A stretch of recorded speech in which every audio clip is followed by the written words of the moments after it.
কথায় আছে উপকারী গাছের ছাল থাকে না, কথাটা 100% সত্য।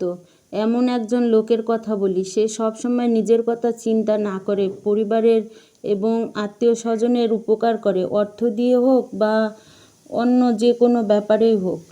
দিন শেষে দেখি সেই খারাপ হয়। এটার বাস্তব উদাহরণ হচ্ছে আমার স্বামীজান। যাক, আসসালামু আলাইকুম।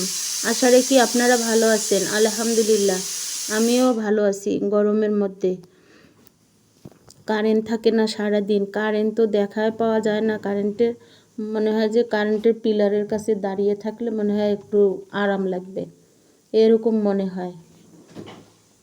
এখন দুপুরে রান্না করতেছি, বটবটি আলু ভাজি করতেছি।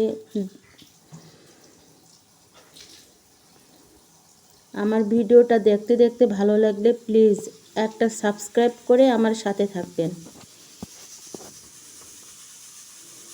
এখন হচ্ছে ডাল রান্না করতেছি।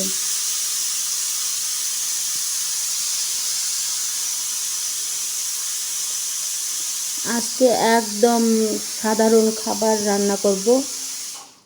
গরমের মধ্যে সাধারণ খাবারই ভালো লাগে।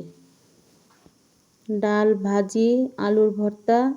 আর সাধারণের মাঝে একটু না করলে হবে না, কারণ আমার বাচ্চারা এগুলো খালি খাবে না। ডাল, ভাজি, ভর্তা দিয়ে ওদের হবে না, এই জন্য হচ্ছে মাংস রান্না করতেছি।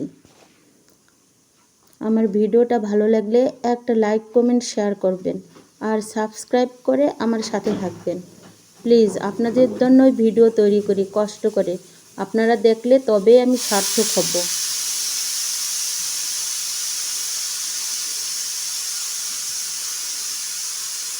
আপনারা ভালো থাকবেন, আমার জন্য দোয়া করবেন। আল্লাহ হাফেজ।